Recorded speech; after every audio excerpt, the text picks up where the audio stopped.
Right 1943వ సంవత్సరంలో మొట్టమొదటిసారిగా కృత్రిమ మూత్రపిండాన్ని కనుగొన్నది ఎవరు అంటే విలియం కోల్ఫ్. ఎవరండి? William Kolff. ఏ దేశం అంటే డచ్ దేశానికి చెందినటువంటి శాస్త్రవేత్త మొట్టమొదటిసారిగా కృత్రిమ మూత్రపిండాన్ని కనుగొన్నాడు. దీన్నే మనము ఇప్పుడు వాడుక భాషలో డయాలసిస్ అంటున్నాం. క్లియర్? అదే విధంగా 1954వ సంవత్సరం లోపల ప్రపంచంలోనే మొట్టమొదటిసారిగా ఏం చేసిరట? హాబ్ గనేల్ అనే శాస్త్రవేత్త లేదా ఈయననే డాక్టర్ అంటాము.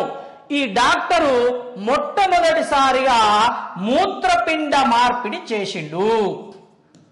మూత్రపిండ మార్పిడి ఎక్కడ సార్ అంటే మార్పిడి ఎక్కడ జరిగింది అంటే వాషింగ్టన్. ఎక్కడండి? వాషింగ్టన్ లోపల మొట్టమొదటిసారిగా మూత్రపిండ మార్పిడి చేయబడింది. ఎవరు అంటే హాబ్ గనేల్. ఎక్కడ అంటే ఎప్పుడు అంటే 1954 లోపల. దెన్ 1971వ సంవత్సరంలో భారతదేశంలో ఎక్కడండి? భారతదేశంలోని తమిళనాడులోని వెల్లూరు లోపల క్రిస్టియన్ మెడికల్ కాలేజ్ లోపల కిడ్నీ మార్పిడి చేయడం జరిగింది. కిడ్నీ ట్రాన్స్ప్లాంటేషన్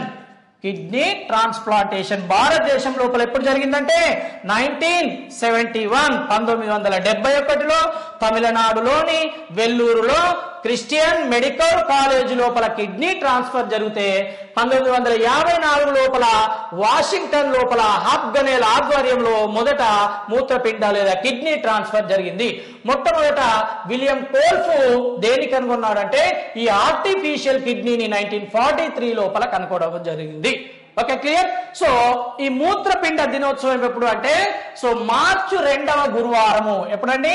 మార్చి 2వ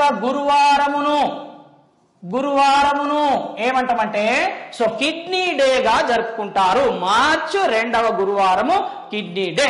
okay, thank you one and all. Sir నువ్వు ఎంత లేకపోతే